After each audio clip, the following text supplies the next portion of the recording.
meu contributo a partir da vossa apresentação. Ao Pedro Ivo Hubner Fajardo, que já falámos ontem um pouco, não é? Eu mantenho o meu posicionamento de ontem, ou seja, eu acho que está aqui uma ideia, mas não está uma ideia desenvolvida como projeto de investigação. Por outro lado, eu diria que tratar a tragédia daqueles que sofrem na cidade pode ter o efeito estigmatizante e dificilmente se traz algo de novo.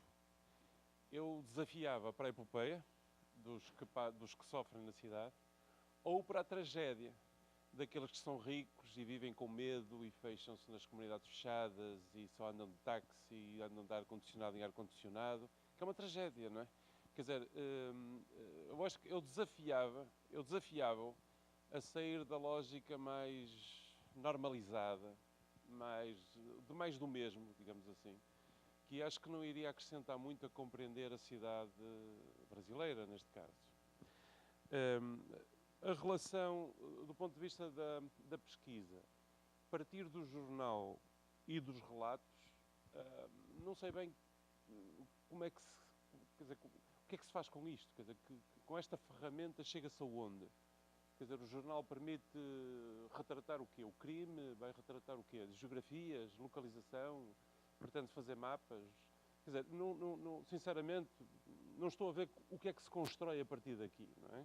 Pronto, também não tenho especial ideia, peço desculpa, sobre o que fazer nesta questão. Há, claro, as questões, por exemplo, dos mapas mentais, que poderiam eventualmente ser interessantes como ferramenta. Quer ver até que ponto a vida de alguns está condicionada espacialmente, não é? Ou a vida de outros está também condicionada e vive em ilhas. Há estudos sobre isso. Quer dizer, por exemplo, pessoas que vivem nas tais bolhas, não é? Fechadas, que conhecem só os lugares do ar-condicionado, vão do hotel para ali, para acolá, e verdadeiramente não conhecem a cidade, não é?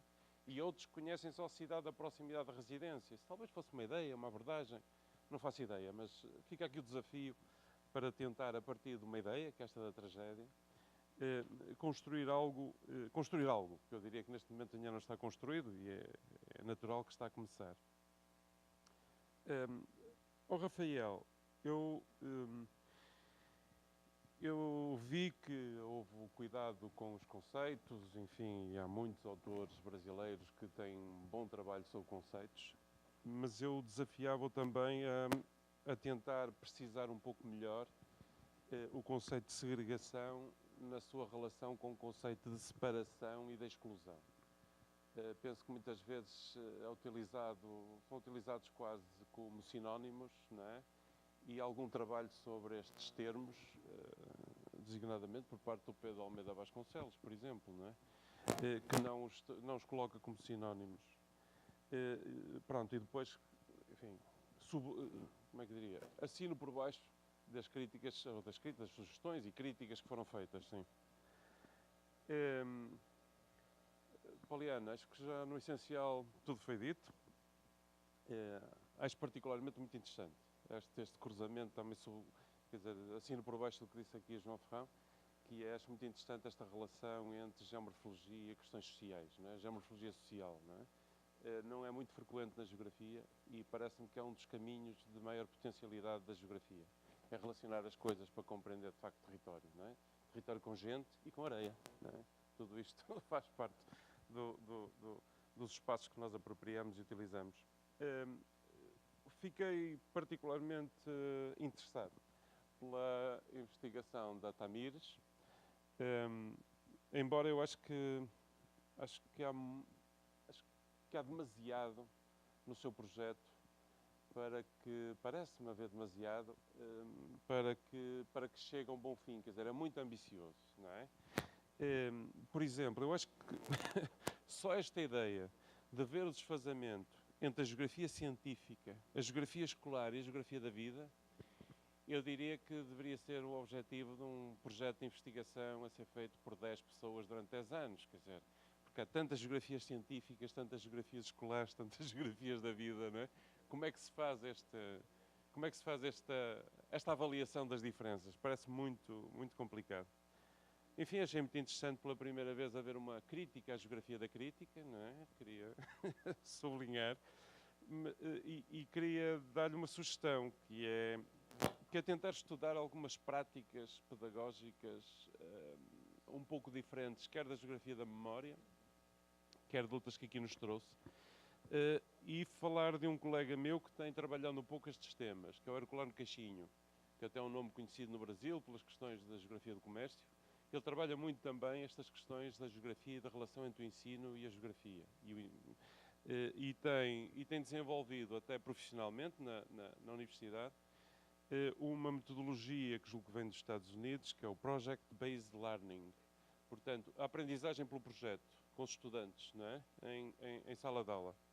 Eu gostava muito, quer dizer, sugiro-lhe veementemente que veja estes casos e que veja também já agora o que é que se passa na Finlândia a propósito do ensino, que é uma boa prática.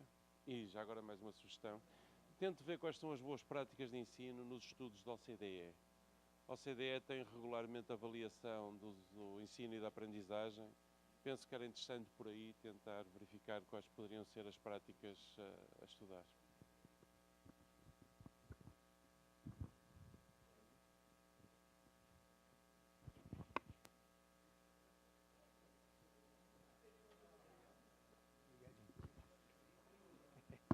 Bom dia, parabéns à mesa, principalmente por conseguirem falar assim com tanta profundidade essa hora da manhã, que é algo bastante difícil para muitas pessoas, inclusive para mim. Tomar um litro de café e mesmo assim fico meio barateando. Mas, enfim, vou fazer uns comentários rápidos aqui, eu acho, breves, para Pedro, Rafael e Poliana. Vou tentar não repetir o que os outros professores já falaram, que eu achei que foram pontos fundamentais, que de maneira nenhuma desqualifica o trabalho de vocês, ainda mais realmente, como foi apontado, vocês estão no começo dessa trajetória, é difícil mesmo, principalmente formular a questão central. Às vezes demora anos para que a gente faça a pergunta certa da maneira certa. Parece que é trivial, mas sem isso, todo o resto se perde. É necessário ter uma pergunta central muito clara para que o resto possa vir, para não botar a carroça na frente dos bois. E muitas vezes a gente acaba percebendo que isso não acontece, porque é difícil chegar a essa pergunta. Então, assim, vou falar primeiro do Pedro. Pedro, uma provocação aqui para você. Eu vejo que é muito comum, muitíssimo comum, isso aconteceu comigo, acho que com várias pessoas, é natural, é óbvio que é o pesquisador que vai identificar o problema, o objeto. Só que, às vezes, a gente faz isso de uma maneira muito a priori, muito partindo assim, das nossas emoções, das nossas sensações, e, às vezes, a gente acaba fazendo, literalmente, uma coisa que a gente chama popularmente de procurar chifre em cabeça de cavalo. Ou seja, até que ponto você não está querendo botar chifre na cabeça do cavalo? Não que o problema seja óbvio em si mesmo, mas você parte de uma noção assim, eu adoro analisar a questão da pobreza, agora eu vou sair por aí para procurar onde é que eu posso encaixar a noção de que pobreza a priori é ruim e eu vou procurar um lugar para mostrar que isso é verdade. Não estou dizendo que você está fazendo isso, mas há uma tendência muito forte, a gente sem perceber fazer isso. Então, cuidado.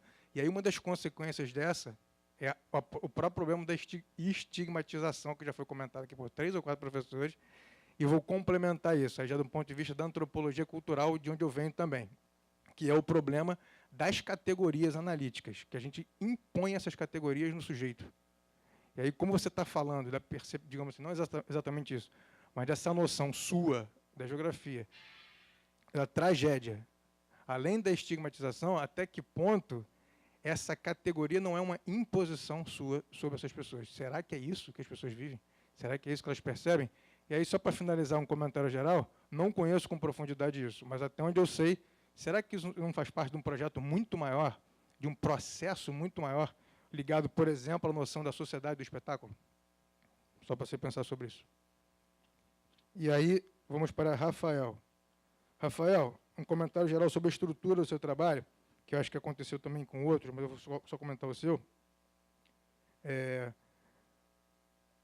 Eu acho que antes da justificativa, tem que colocar qual o problema, o objeto da pesquisa claramente. Porque parece que está com culpa, sabe, está devendo. Não, deixa eu justificar para dizer que o que eu estou fazendo tem relevância. Isso aqui não está em jogo, não é essa a questão. A questão é qual é o seu trabalho, qual é o objeto, qual é o problema do seu trabalho. Isso, para mim, não ficou claro. Faltou ali uma pergunta, diferente do que o professor ali falou, para mim ainda estou naquela do que é o seu trabalho. Então, não ficou claro assim para mim. E, assim, só um detalhe que eu acho importante, que eu percebi na sua fala, rapidamente você comentou, e isso passa talvez meio em branco, mas é muito caro, é muito importante, porque são categorias fundamentais de análise do ponto de vista da antropologia e da própria geografia cultural.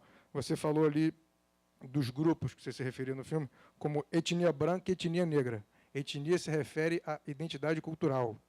No Brasil, especialmente, não está muito bem, não é exatamente a categoria exata. A noção de branco e negro no Brasil, pelo menos sei que você não está estudando o caso no Brasil, mas até no próprio contexto que você está falando, se refere muito mais a uma noção de raça. Então tem que tomar cuidado com isso. E Poliana, também achei esse um trabalho super interessante. Acho que você tem a faca e o queijo na mão. Realmente precisa organizar melhor. Ter um pouco mais de percepção do porquê que você está fazendo isso tudo. Eu vou fazer um mosaico, eu vou pegar várias imagens de várias idades, mas como assim? E aí o título do seu trabalho, pelo menos para mim, parecia que o trabalho seria sobre uma análise das ferramentas de geoprocessamento. A maneira como você colocou o título, para mim, parecia que você está fazendo um estudo sobre as ferramentas, e não é isso. Você está usando a ferramenta para responder uma pergunta que eu ainda não sei exatamente qual é. Então, assim, você tem uma riqueza ali de caminhos para mostrar esse processo, essa dinâmica, que também não ficou claro. É uma dinâmica social, é uma resposta, é quase que uma adaptação às pessoas a esse fenômeno natural que não diz respeito necessariamente às formas de ocupação do solo. O que é exatamente o fenômeno que você está estudando? Você vai fazer uma série de imagens, fazer uma análise temporal. Vou botar mais claramente, você está fazendo uma análise de mudança, de detecção de mudança. Você está estudando trajetórias. O que vira o que, vai para onde, qual é a direção disso, qual causa, qual consequência. Tem que deixar claro. Para responder o quê? Não simplesmente protocolarmente falar, não, porque é um programa que tem ênfase na geografia humana, eu tenho que falar que as pessoas ali... Não. O que você vai fazer? Qual é a resposta que você quer obter? Qual a sua pergunta? E aí também um detalhe específico, referente aos objetivos, que já foi comentado, também acho que tem um pouco de confusão nos objetivos, e tem um objetivo que aparece muitas vezes, em muitos trabalhos, em muitas propostas iniciais. Você fala alguma coisa do tipo, objetivo específico, propor novas formas de ocupação do solo. Isso não é objetivo. Isso aí é lá no final, depois que o trabalho estiver pronto, quem sabe uma recomendação com implicações políticas do seu trabalho. Isso não tem nada a ver com o objetivo. Um dos exemplos, eu não vou entrar nos outros. E uma outra coisa também importante, que é o problema de nomenclatura. Você mostra lá, faz um mapeamento e mostra, você chama de categorias de análise do solo. Aquilo não é categoria, aquilo é classe de uso e cobertura, ou coisas do gênero. Não é categoria. Categoria é outra coisa, é território, é paisagem, por aí vai. Tá bom? Só isso. Obrigado.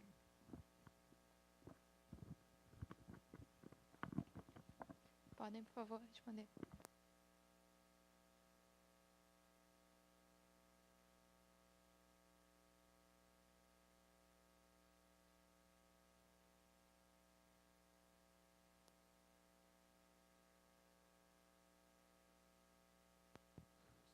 Bom dia. Primeiramente, muito obrigado pelos comentários do professor Oriol, João Ferrão, José Bozaquielo, professor João Alberto e professor Rodrigo. Tentando fazer um apanhado rápido do que cada um dos professores comentaram, e eu acho que foi um tema central aí colocado, que é a questão do cinema não ser uma ferramenta neutra, dele ser permeado por ideologias. Eu até começo aqui a discussão com uma citação até do Hawkins, que ele fala: a paisagem cinemática, está usando aí categoria paisagem, não é um lugar neutro de entretenimento, nem uma documentação objetiva ou espelho do real, mas sim uma criação cultural impregnada pelo qual os sentidos de lugar e de sociedade são feitos, legitimados, contestados e ocultados. Tá? Dentro da apresentação, que foi muito curta, eu acho que fica claro isso, que os cinemas eles são repletos de ideologia, são ali ferramentas culturais que, de acordo com o que o pesquisador ele vir abordar, ele vai ter um caminho. Claro que não vai ser uma ferramenta de análise da realidade, né? Mas é uma expressão muito forte dela. E tentando, eu acho que essa foi a primeira pergunta do professor Oriel. Segundo, a questão colocada pelo professor João Ferrão, sobre a questão metodológica, como é que se trabalha cinema em geografia, pela bibliografia que eu me interpus. Na verdade, o cinema é uma sequência de imagens, que a gente chama de fotogramas, e a primeira abordagem é você começar a analisar aquela imagem. Claro, toda a sequência do filme ela vai ter uma narrativa, até como o professor Bozacchiello colocou. Então, a proposta metodológica é você, a partir da análise dessas imagens, pegar aquela narrativa e transpor ela para a questão geográfica.